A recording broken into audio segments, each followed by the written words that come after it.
Welcome back. My name is Tim Adams with Tomato Productions, and this month we're talking about marketing basics, creating that foundation to your marketing program and your marketing strategy. So last week we talked about the importance of figuring out the problem or problems that your company solves, why you choose to solve those problems in that way, and why that's important. All right, so this week we're going to be talking about the importance of telling your customers what they can expect when they work with you. So let's take tires. All right. In this area, in the Pacific Northwest, where I'm located, we have a particular chain of tire retailers, all right, let's call it, that through their marketing, they have made certain promises about how when you pull in, they'll come running up to you, okay?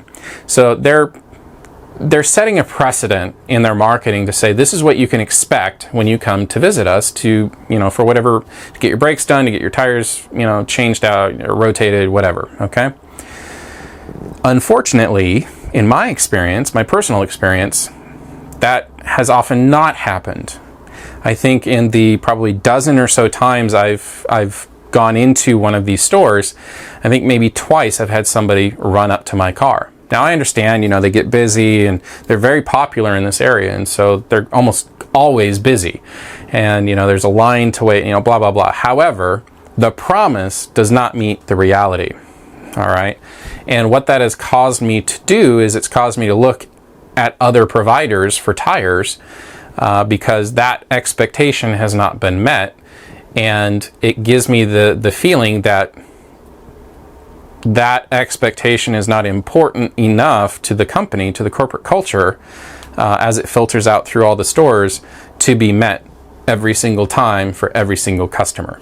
Okay, so this is why it's important to not only make a promise, okay, to say this is what you can expect when you work with us, but to also make that promise such that you can actually meet that every single time for every single customer.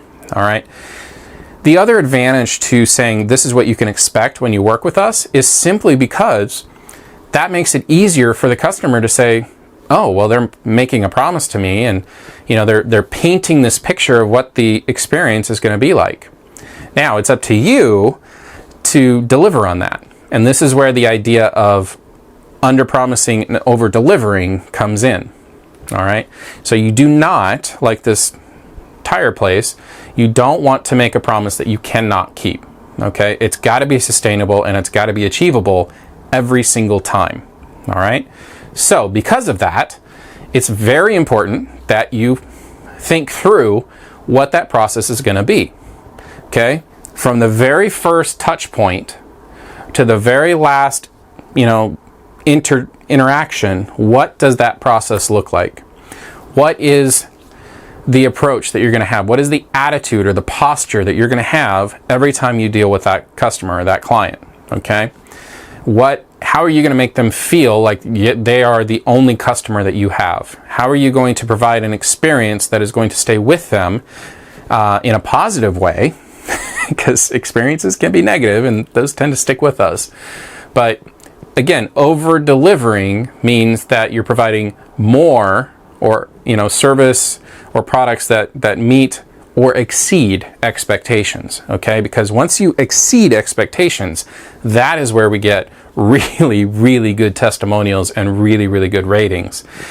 And, word of mouth advertising, they say, is the best form of advertising because it's authentic. Again, you're borrowing that credibility, but you're also getting access to these entire networks of people that, this one customer represents.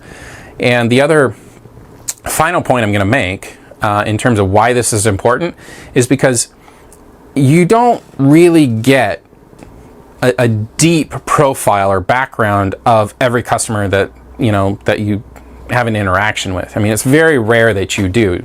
Obviously, there are industries where the interaction is such, or the sales process is long enough that you get to know your customers really well. But my point is, you never know when somebody that had access to a network of millionaires or billionaires or people that are really, really well off, that have a need of your services, okay?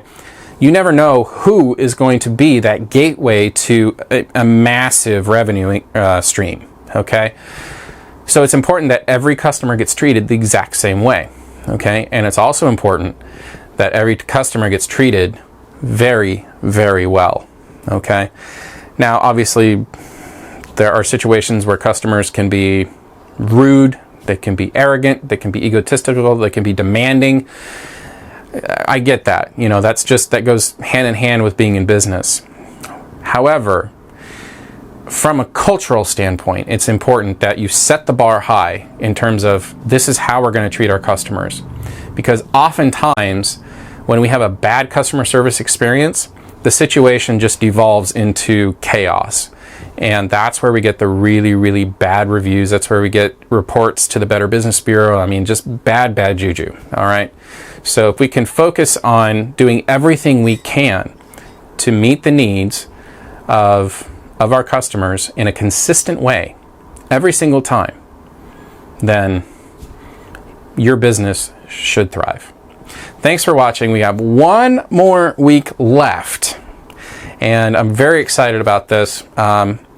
It kind of goes hand in hand with what we've been talking about this week, which is consistency, okay? I mean, obviously we've been talking about telling your customers what they can expect, but next week we're going to be talking about consistency just across all sectors of your business and why that's important. So stick around. Thanks for watching.